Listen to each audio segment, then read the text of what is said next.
Movie का start एक Prince से होता है जो बहुत ही क्रूल और अनकाइंड होता है। उसे अपनी लुक्स पे बहुत नाज होता है। एक दिन कैसल में बॉल चल रही होती है जिसमें प्रिंस ने अपने किंगडम की सब ब्यूटीफुल लड़कियों को बुलाया होता है क्योंकि उसे खूबसूरती बहुत पसंद होती है। तभी अचानक कैसल में एक ओल्ड लेडी आती है जो प्रिंस से कैसल में शेल्टर के बदले एक रेड रोज ऑफर करती है, मगर प्रिंस उसकी लुक्स की वजह से उसे रिजेक्ट करके कैसल से निकलने का कहता है। तभी वो ओल्ड लेडी एक इंचेंट्रेस में चेंज हो जाती है जो प्रिंस को कर्स करती है, जिससे वो एक ड्रोने से बीस्ट में चेंज हो जाता है और उसके सब सर्वेंट्स को हाउस होल्ड ऑब्जेक्ट्स में चेंज कर देती है। जिसके बाद वो कैसल को और प्रिंस के सर्वेंट को उनके लव्ड वन और टाउन के लोगों की मेमोरीज से इरेज कर देती है। इंचेंट्रेस प्रिंस को एक कर्स्ड रोज देती है जिसके पेटल गिर रहे होते हैं। वो प्रिंस से कहती है कि इस रोज के लास्ट पेटल के गिरने से पहले उसे किसी को सच्चा प्यार करना होगा और इन रिटर्न उस लड़की को भी प्रिंस की इन्हीं लुक्स के साथ उससे सच्चा प्यार करना होगा, तभी वो वापस नॉर्मल होगा, वरना हमेशा के लिए ऐसे ही बीस्ट बना रहेगा। सीन्स एक स्मॉल टाउन विलनव पे शिफ्ट होते हैं जहाँ बेल एक बुक लविंग लड़की जो एडवेंचर्स के ड्रीम देखती है अपने विडो और इन्वेंटर फादर मॉरिस के साथ रहती है। गैस्टन एक एरोगेंट फॉर्मर सोल्जर बेल को बहुत पसंद करता है और कंटिन्यूसली उसे प्रपोज करने की भी कोशिश करता रहता है, मगर बेल को वो बिल्कुल पसंद नहीं होता क्योंकि वो जिस इंसान से शादी करने की विश करती है गैस्टन बिल्कुल भी वैसा नहीं है। एक दिन बेल के फादर काम के सिलसिले में टाउन से दूर जाते हैं जहाँ रात को फॉरेस्ट में मॉरिस की कार्ट पे वुल्व्स अटैक कर देते हैं। बैलेंस खराब होने की वजह से कार्ट टूट जाती है। मॉरिस वुल्व से बचते हुए अपने हॉर्स पे बैठ के कैसल के अंदर चला जाता है जहाँ उसे कोई मिलता तो नहीं है, मगर डिनर टेबल पे खाना देखकर वो बैठ के खा रहा होता है। तभी कब बोलना शुरू हो जाता है जिस पर डर के मॉरिस कैसल से बाहर आ जाता है। वो अपने हॉर्स पे बैठ के जा ही रहा होता है कि उसे रोजेस देखने को मिलते हैं। जब वो बेल के लिए एक रोज तोड़ता है तो बीस्ट उस पे अटैक करके उसे हॉस्टेज बना लेता है, जबकि उसका हॉर्स वहाँ से भाग निकलता है। हॉर्स बेल के पास पहुँचता है और उसे लेके कैसल आता है। बेल कैसल के अंदर जाके अपने फादर की कफ सुनते हुए उन तक पहुंचती है जो उसे वार्न करता है कि ये कैसल अलाइव है और उसे यहाँ से फौरन चले जाना चाहिए इससे पहले कि वो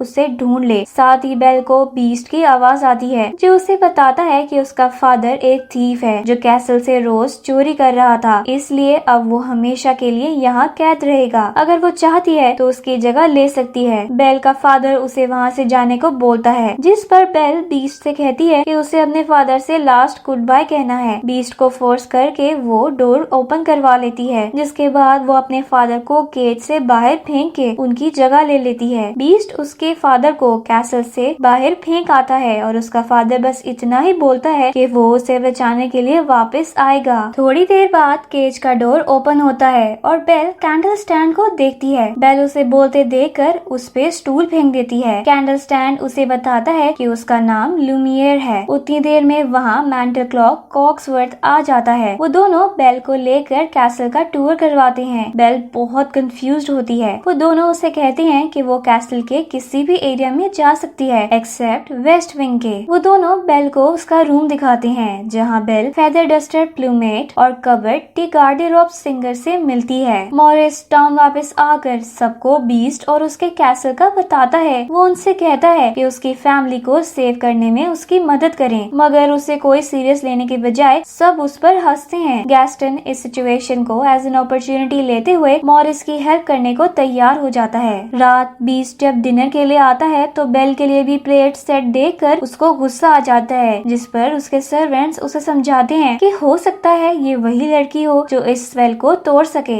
इसलिए जरूरी है कि ये लोग उसे कंफर्टेबल फील करवाएं। वो सब बीस्ट को कन्विंस करके बेल के पास ले जाते हैं जहाँ बीस्ट बेल को डिनर के लिए इनवाइट कर रहा होता है, मगर बेल रूम के अंदर विंडो से भागने की प्लानिंग कर रही होती है। बेल के मना करने पर बीस्ट को गुस्सा होके वहाँ से चला जाता है। बीस्ट जब अपने रूम में जाके रोज देखता है तो उसका एक और पेटल उतर जाता है, जिस पर वो सब और ज्यादा इनह्यूमन हो जाते हैं। सब परेशान हो रहे होते हैं कि क्या वो कभी भी वापस ह्यूमन में चेंज नहीं हो पाएंगे, जिस पर टी पॉट, मिसेस पॉट्स और उनका सन टी कप चिप बेल के पास जाते हैं। उसे टी पिला के अपने साथ डिनर करने के लिए ले आते हैं, जहाँ वो लोग बेल को डिनर के साथ साथ एंटरटेन भी करते हैं। बेल की उन सब के साथ अच्छी अंडरस्टैंडिंग हो जाती है। बेल कैसल में घूमती हुई गलती से वेस्ट विंग में चली जाती है, जहाँ वो फ्लैट देख रही होती है कि बीस्ट आकर उस पे गुस्सा होना शुरू हो जाता है, जिसके बाद वो उसे वहाँ से जाने को कहता है और बेल डरी हुई हालत में भागती कैसल से बाहर निकल जाती है, जहाँ वुल्व्स उस पे अटैक करने ही लगते हैं कि बीस्ट एक हीरोइक एंट्री देते हुए बेल को उस वुल्व से बचा लेता है। बीस्ट और वुल्व्स के बीच एक इंटेंस फाइट होती है, जिसमें बीस्ट सब वुल्व्स को डरा के भगा तो देता है, मगर जख्मी होने की वजह से बेहोश होके नीचे गिर जाता है। पहले तो बेल उसे छोड़ के जाने लगती है, मगर फिर उसे बीस्ट को जख्मी देखकर उस पे तरस आ जाता है और वो उसे अपने हॉर्स पे बिठा के वापस कैसल ले जाती है। मॉरिस गैस्टन को लेके कैसल जा रहा होता है, मगर रास्ता भूलने की वजह से वहाँ पहुँच नहीं पाता है। गैस्टन अनॉय होके वापस घर जाने की बात करता है तो मॉरिस गुस्सा होके पूछता है कि अगर उसे हेल्प नहीं करनी थी तो वो यहाँ आया क्यों, जिस पर गैस्टन के मुंह से निकल जाता है कि वो बेल से शादी करना चाहता है। मॉरिस कहता है कि वो ऐसा कभी नहीं होने देगा, जिस पर गैस्टन उसे मार के बेहोश कर देता है और वहीं टाई अप करके वुल्व्स के लिए छोड़ जाता है। सीन्स कैसल में शिफ्ट होते हैं, जहाँ बेल बीस्ट को मेडिकेट करती है। बेल उसके सर्वेंट से पूछती है कि वो इसकी इतनी केयर क्यों करते हैं जबकि ये इतना एरोगेंट है, जिस पर वो इसे बताते हैं कि बीस्ट के मदर की डेथ के बाद से उसके फादर ने उसे बिल्कुल अपने जैसा बना दिया है, वरना वो एक बहुत अच्छा इंसान था। नेक्स्ट मॉर्निंग वो सब बेल को कर्स के बारे में बता देते हैं। यहाँ टाउन की एक बेगर मॉरिस को फ्री करवाती है और अपने साथ ले जाती है। बेल बीस्ट के पास बैठी शेक्सपियर की एक लाइन बोल रही होती है, जिसे उठ के बीस्ट कंप्लीट करता है और उसे अपनी लाइब्रेरी दिखाता है। बेल इतनी सारी बुक्स देख के बहुत सरप्राइज हो जाती है, जिस पर बीस्ट लाइब्रेरी बेल को ही दे देता है। बीस्ट और बेल क्लोज आना शुरू हो जाते हैं। दोनों एक दूसरे की कंपनी एंजॉय करना शुरू हो जाते हैं। बीस्ट बेल की आदतें सीखना शुरू हो जाता है और बेल खुद को उसके हिसाब से एडजस्ट करने की तैयारी कर रही होती है। एक दिन बीस्ट बेल को एन्चेंट्रेस की दी हुई बुक दिखाता है, जिसके थ्रू वो लोग कहीं भी जा सकते हैं। बेल पेरिस को इमेजिन करती है और वो दोनों पेरिस पहुंच जाते हैं। वहाँ बीस्ट को पता चलता है कि बेल उसे अपने चाइल्डहुड होम में लेके आई है, जहाँ उसकी मदर की डेथ हो गई थी। बेल इमोशनल हो जाती है और वापस जाने को कहती है। गैस्टन जब टाउन पहुँचता है तो मॉरिस को वहाँ पहले ही बैठा देखता है। मॉरिस सबको गैस्टन के क्राइम का बताता है, मगर कोई सॉलिड प्रूफ ना होने की वजह से कोई भी मॉरिस का बिलीव नहीं करता है, जिस पर गैस्टन उसे पागल प्रूफ करते हुए मेंटल एजाइलम भेजने की बात करता है। सीन्स कैसल में शिफ्ट होते हैं, जहाँ बीस्ट और बेल दोनों रात डांस के लिए रेडी हो रहे होते हैं। एक ब्यूटीफुल येलो फ्रॉक में बेल बीस्ट के सामने आती है और बीस्ट बस उसे देखता ही रह जाता है, जिसके बाद दोनों एक आई कैचिंग डांस करते हैं। ऐसा लग रहा होता है कि दोनों को एक दूसरे से प्यार हो गया है। बीस्ट की ऐसी लुक्स के बाद भी बेल उसके लिए कुछ फील करना शुरू हो चुकी होती है। बीस्ट बेल को प्रपोज करने की ट्राई करता है, जिस पर बेल कोई जवाब नहीं देती है, क्योंकि उसका कहना होता है कि अगर कोई इंसान फ्री ना हो तो वो खुश कैसे रह सकता है। जिसके बाद बेल अपने फादर को मिस करना शुरू हो जाती है। बीस्ट अपने मैजिकल मिरर में बेल को उसके फादर दिखाता है, जिनको टाउन के लोग इम्प्रिजन करके एजाइलम में डालने जा रहे होते हैं। बेल अपने फादर को मुश्किल में देख के बहुत उदास हो जाती है। बीस्ट उसे उसके फादर की हेल्प करने जाने को कहता है। पहले तो बेल हैरानी से उसे देखती रह जाती है, मगर बीस्ट के फिर कहने पर उसे मिरर दे के जाने लगती है, तो बीस्ट मिरर भी उसे दे देता है। बेल मिरर लेके अपने फादर को सेव करने निकल जाती है और बीस्ट बस डिसहार्ड हुए उसे देखता रह जाता है। बेल के जाने के बाद सब सर्वेंट्स बीस्ट के पास आती हैं। वो उससे पूछते हैं कि उसने बेल को क्यों जाने दिया। तभी उन्हें एहसास होता है कि बीस्ट उससे प्यार करने लग गया है, इसीलिए उसने बेल को फ्री कर दिया। मगर बेल उससे प्यार नहीं करती है, इसलिए वो चली गई। तभी प्लूमेट कहती है कि हो सकता है कि वो वापस आ जाए, जिस पर बीस्ट कहता है कि ऐसा कभी नहीं होगा, क्योंकि उसने बेल को फ्री कर दिया है। और फिर मायूसी के आलम में वो उन सबको वहाँ से जाने को कह देता है। बेल टाउन पहुँच के अपने फादर को फ्री करवाने के लिए सबको मिरर पे बीस्ट दिखाती है, जिस पर सब डर जाते हैं। गैस्टन बीस्ट को मारने की बात करता है तो बेल उसे रोकती है। गैस्टन बेल को बीस्ट के स्पेल में समझ के उसे भी उसके फादर के साथ लॉक कर देता है और खुद टाउन के लोगों के साथ बीस्ट को मारने निकल जाता है। कैसल पहुँच के ये सब बीस्ट को ढूंढ रहे होते हैं कि उसके सर्वेंट्स टाउन के लोगों पे अटैक कर देते हैं। सब टाउन के लोग उनसे फाइट कर रहे होते हैं, जबकि गैस्टन बीस्ट को ढूंढने निकल जाता है। यहाँ बेल अपने फादर की मदद से केज से निकलकर बीस्ट की हेल्प करने भाग जाती है। कैसल में फाइट के दौरान सर्वेंट्स को अपने फैमिली मेंबर भी नजर आ रहे होते हैं। अब ये एक बहुत ही सस्पिशियस मोमेंट होता है जहाँ कैसल में फाइट चल रही होती है। बेल बीस्ट की हेल्प करने आ रही होती है और गैस्टन बीस्ट को ढूंढ रहा होता है। कैसल के सर्वेंट्स टाउन के लोगों को हरा के कैसल से जाने पर मजबूर कर देती हैं। बेल कैसल पहुंच जाती है और गैस्टन भी बीस्ट तक पहुंच जाता है। गैस्टन बीस्ट को जाके कहता है कि उसे बेल ने भेजा है ताकि वो बीस्ट को मार सके। वो बीस्ट से प्यार नहीं करती है, जिसके बाद गैस्टन बीस्ट पे फायर कर देता है और बीस्ट कैसल की रूफटॉप से नीचे गिरते गिरते बचता है। गैस्टन उसे एरो से अटैक करने लगता है तो बेल वहाँ पहुँच के एरोस पकड़ के तोड़ देती है, जिसके बाद वो गैस्टन की गन नीचे फेंक देती है। गैस्टन और बेल दोनों गन को पकड़ने के लिए भागना शुरू हो जाते हैं। यहाँ बीस्ट मायूस हुए वहाँ से जा रहा होता है, जिसे बेल रोक लेती है। बेल उसे कहती है कि मैंने इन्हें रोकने की कोशिश की थी। ये सुन के बीस्ट बहुत खुश हो जाता है और बेल के पास जा रहा होता है, जिस पर गैस्टन अटैक कर देता है। गैस्टन बीस्ट को बहुत मारता है, मगर अब वो बेशक बीस्ट है लेकिन है तो हीरो ही, तो एकदम खड़ा होके गैस्टन को गले से पकड़ के नीचे फेंकने लगता है। जब गैस्टन बैक करता है तो बीस्ट उसे छोड़ के वहाँ से जाने को कहता है। फिर एक लंबी छलांग लगा के अपनी हीरोइन के पास पहुँचता है, मगर गैस्टन पीछे से बीस्ट पे फायर कर देता है। बीस्ट जख्मी हो जाता है और अब आपके दिल में ये ख्याल आया होगा कि काश बीस्ट ने गैस्टन को छोड़ा ना होता और नीचे ही फेंक दिया होता। पर चलें, बीस्ट ने तो उस पे तरस खा लिया था, लेकिन उसका कैसल गैस्टन पे तरस नहीं खाता है। अचानक गैस्टन के नीचे से जमीन टूट जाती है और वो नीचे जा गिरता है। बेल अपने हीरो को पकड़कर रो रही होती है।